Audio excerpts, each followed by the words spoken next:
President Sadat, were you pleased with your reception by the Knesset today? Yes, I'm quite satisfied, really, and really I thank our friend Premier Begin for making it possible for me to address the Israeli people through the Knesset. You have had now 2 working sessions besides the more formal address to the Knesset today. Can you say whether you have come to any agreements as yet? I think, Mr. Cronkite, we laid a foundation for a real and serious negotiation for the establishment of peace between our 2 countries and between other neighboring countries of Israel in the Middle East. This is perhaps the most important achievement of all. Tomorrow at the press conference we shall read out an agreed communique, and you will learn from it that there is a real achievement, first of all, of frankness, understanding, and the resolve to continue our talks and to establish peace, to go to Geneva, negotiate peace treaties, and ultimately sign them with all the neighboring Arab countries, first Egypt, but also all other neighbors. This is the real achievement of this momentous visit by President Sadat. As he was gracious enough to thank me, I would like to express my gratitude to him for his bold, courageous decision to come to us. And as I said just now at the table, that we appreciate very much the courage of his decision. And it made it possible for us to achieve this basic foundation for the establishment of peace. Well, I'm happy because in such a rather short time, I read in the eyes and the hearts of all I met in the streets and here in the hotel, everywhere. Really, I read achievement in rather a short time, really.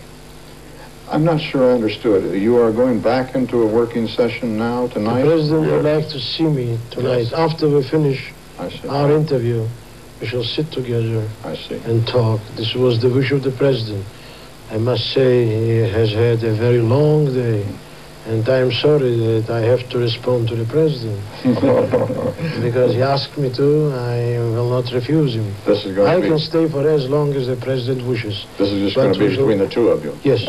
Without your aides and so forth? That's right. Mr. Prime Minister, it sounded to me a moment ago as if you were describing the sort of communique that says you had friendly and useful talks, but does not spell out any specifics. Will there be any specific agreements in that communique? The communique itself spells out the agreement to continue our dialogue. These are the words, to continue our dialogue, with the purpose to bring about the signing of peace treaties at the Geneva Peace Conference. It means that we want to go to Geneva.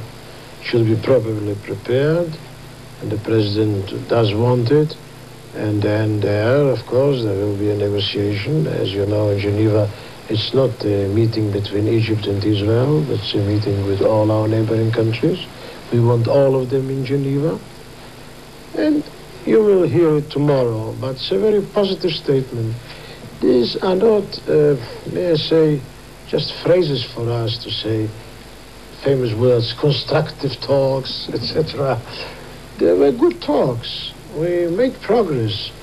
We understand each other now better. We understand that we should talk peace.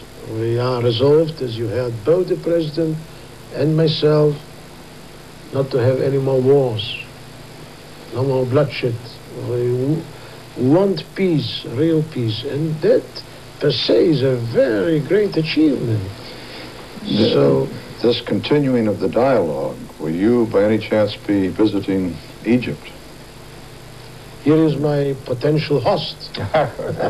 We shall be discussing this tonight after this meeting. we shall be discussing this. Do you not feel that as favorable as your communique may be in saying that you reached this friendship between you, which is indeed a very big achievement, that there's going to be a letdown by your people, Mr. Begin, and your people, Mr. Sadat, that you do not come back from this meeting to your people with something specific, something? No, Mr. Kerr, to the contrary. I think our people are elated. I accompanied the president today when we went to Yad Vashem, with which the president was very impressed, deeply moved. I don't have to say how I felt at the place. But we drove through Jerusalem for nearly 20-25 minutes. We saw thousands of people. I think they took President Sadat to their heart. And all over you could have seen children with both flags, the Egyptian flag, the Israeli flag, waving to the president and really proclaiming, we want peace with you. So our people still live in that spirit of elation. I don't think there will be any letdown. You don't think the elation will be deflated by There is no reason whatsoever. We shall continue our dialogue. There will be trials from others to try and picture the whole thing as deflated. But my main concern really was to convey the message of my people to Israel. Yeah. What is the next step now toward getting to Geneva, now that you've come together in this friendly spirit? How do you get the rest of the countries together? How will you settle this matter of Palestinian representation? I hope we shall be in touch, and we shall continue the dialogue at any place, wherever the president decides and suggests to us. Did you come to any agreement on Palestinian representation, the stumbling block to Geneva? We may, yes. We shall discuss it. We shall be having also President Carter with us. Yes. In the next phase. Do you expect a meeting between the three of you with President Carter? No. Contact. No. Yes, contact. I've received today a very fine personal message from President Carter. I think also President Sadat will receive very soon a message. So we shall be in touch and continue. The key word is continuation, Mr. Cronkite. You can't solve all the problems in 24 hours. No, and we can't explore all that you've talked on in public here on this broadcast, I'm sure. But if I could just press you one more moment on that one issue on Palestinian representation. Is your optimism about getting to Geneva based on any understanding between you about Palestinian representation? I must make one correction with your permission. I always have to make it because this problem of terminology may create some misunderstanding. We should always speak about Palestinian Arabs because Palestine is the country in which there are two nationalities, and we recognize an Arab nationality and a Jewish nationality by law in the identity cards, recognized completely. So we should speak about Palestinian Arabs.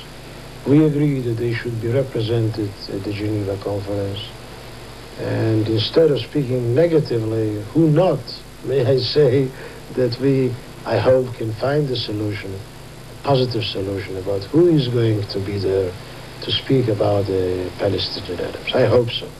We shall discuss it with President Sadat. If we are given a possibility and an opportunity, we would like to discuss it with everybody around. Do you expect a hotline between Cairo and Jerusalem that you can talk back and forth on frequently? I don't think we are hardliners. Ask my wife, she will tell you. I think that's a pleasant note. Thank you. Thank you very much. Oh, Baraba, you know that today to President Sadat, a grandchild was born. May I use this happy occasion to congratulate him? Thank you. What did he celebrate today? A grandchild was born to President Sadat. 8 o'clock in the morning. We raise the glass to the happiness of the child. Are you going to name the child Jerusalem? Or perhaps Begin? It is a great problem because she is a girl And then my wife would raise hell for everyone if it is not named after her name. You know this. And my grandchildren asked me to ask President Sadat to give them his autograph. And the President was gracious to promise me to give autographs for my grandchildren. Thank you very much. Thank you.